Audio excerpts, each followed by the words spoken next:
I want our audience to see the headline. I read this today in Haaretz newspaper in Israel. I think this is, the headline is Netanyahu's Iran dilemma. Right, there it is. Getting Trump to act without putting Israel on the front line. You understand, folks? This is an Israeli newspaper. This is not a true news headline. This is a headline in an Israeli newspaper today, Haaretz. You can't get any more Zionist, Jewish than this newspaper. Put it back up on the screen one more time.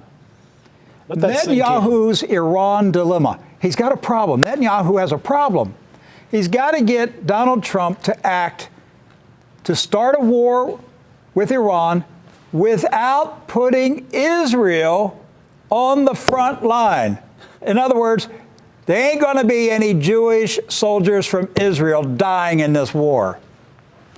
It's going to be American men dying in the war. That's right. So that Israel can conquer another country without losing one drop of Israeli blood. That's what this story is saying. Yes. And the Israeli newspapers are open about it. Hey, here's our prime minister has a problem. He's got to get America to start this war without getting Israel in it. But if I said it, I'm an anti-Semite. I'm a bigot. I'm a hate monger if I said this, Doc. Right. But the Israeli Jewish newspapers say it, and nobody says anything. And then if I just quote them, I get slammed. Right. That's not fair, is it?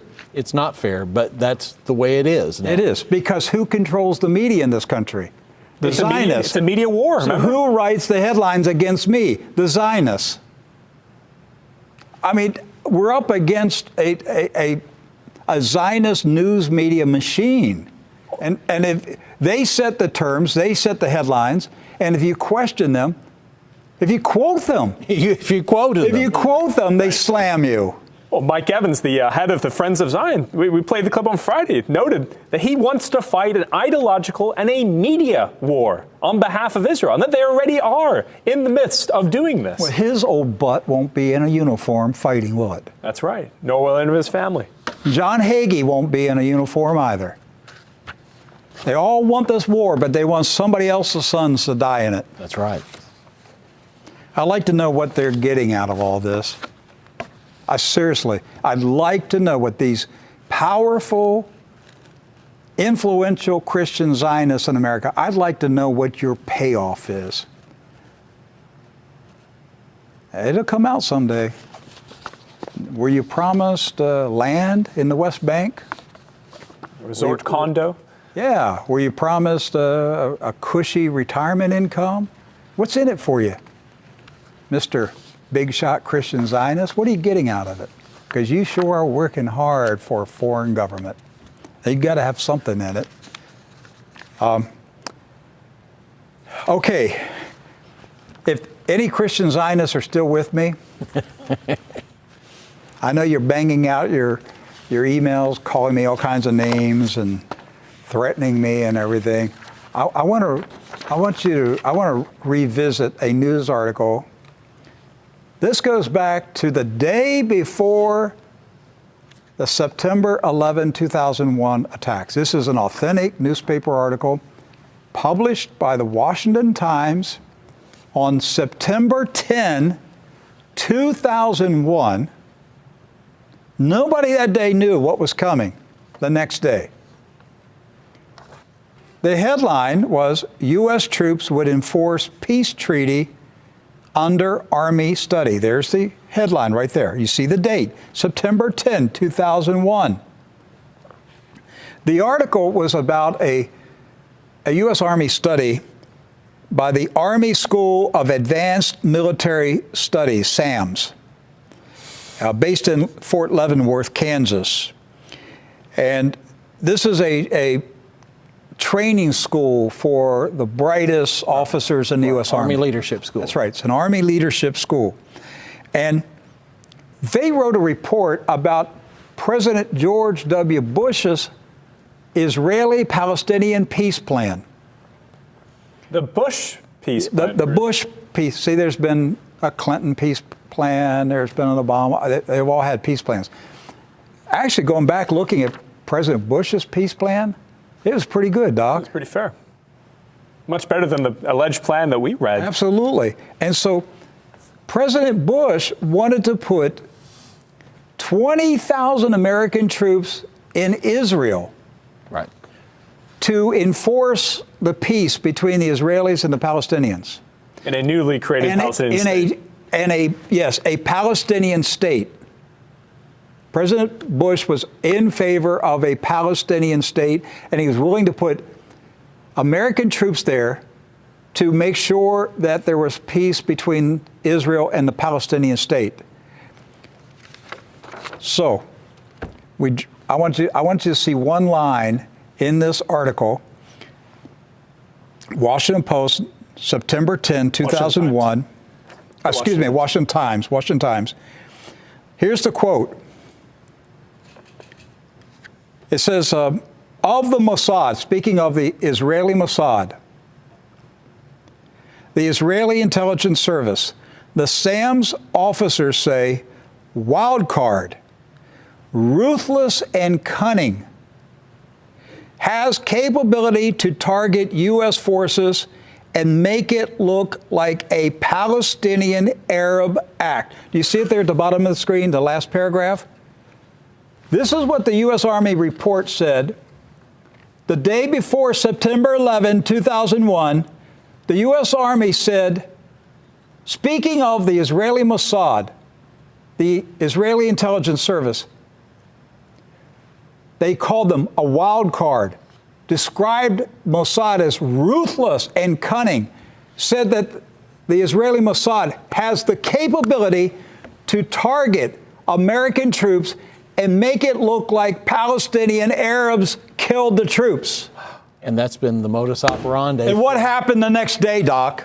What happened the next day? Allegedly, Arabs with fireproof passports drove planes into the World Trade Center in New York City, driving us to war in Iraq and Afghanistan. And here we are now in 2019, and we are still in war all through the Middle East on behalf of Israel. In our 100-year war. And so I think that SAMS report by the Army was prophetic. It was God was using that Army report to say, wake up, Americans. You're about to be pulled into a war with Arabs, with the Muslim world. And you're going to be made to believe that something horrible that happened to you was done by the Muslims. But it wasn't done by the Muslims. It was done by a wild card, the Israeli Mossad, that's cunning and ruthless and can carry out attacks on Americans and make it look like Arabs did it. That's the literal definition of a false flag. They didn't write that. That's a false flag. That's not my conspiracy theory. That's a U.S. Army report. The day before, published the day before 9/11. Yes. You can call me any name you want to call me. That's a U.S. Army report. They warned us. They were telling us what Israel is capable of doing. My friends, we're about to be pulled into another war in the Middle East to attack Iran, and they're going to do it the same way that they did 9/11. There's going to be a horrific attack, and there's going to be all this evidence that it was carried out by Iran. And then the people in America are going to be riled up to anger, to fury, to get revenge. It's going to have to be bloodletting. It's going to have to be revenge. And all the while, the Israeli Zionists are sitting back in their offices laughing and smiling that it worked one more time. And thousands of American soldiers are going to die on a battlefield for Zionism. An entire generation lost. I'm doing everything I can to stop it. I'm doing everything I can to expose it. We all got fooled. Look, I knew the official story wasn't right in September 11. I knew that. But I didn't know who did it. I just knew that the story we were given was not right. Anybody with half a brain knew that that story didn't line up. But we were never told the truth about who carried out September 11. And it was a deliberate operation to start a war. And it worked. And it worked. And I see American veterans missing arms and legs, missing a sound mind. Yes. Dealing with PTSD. Susan and I spent our weekend helping an American Iraqi veteran who's dealing with all kinds of emotional issues. God just dropped him on our doorstep, literally. Yes. Literally. Well, it's a long story, but we were alerted that there was an American Iraqi vet stranded on the highway just a few minutes from our house. What are you supposed to do, Doc? I mean, we don't know the man, don't know anything about him, but we know that he's an American vet and he was stranded. Right. So what did we do? We went and we found him. Okay, we put him up in a hotel, got him food. It's a long story, but he just got saved, just recently got saved. All right, God's working in his life, but he's got all kinds of issues because of what was done to him in Iraq. Right. He actually served in the same company that Edward served in. Yes, 3rd Infantry Division at Fort Stewart. So we had a lot to talk about. The man has been through war. He actually been in a war in Iraq. And he's come back with all these scars, all these memories that the military did not help him out with. Now he's turning to Jesus Christ to be his healer. That's right. And so there's an example, but there are thousands, tens of thousands, hundreds of thousands of American veterans who are dealing with all kinds of problems, and they should never have been forced to go through it, because the whole purpose of it was not to defend America. It was to fight for Zionism. Yes. And I'm trying to make the American people mad. I'm trying to make you mad, to say, no more. No more. What does it take to make you mad? When do you rise up and say, no more war? We're not giving another son for Israel. That's it.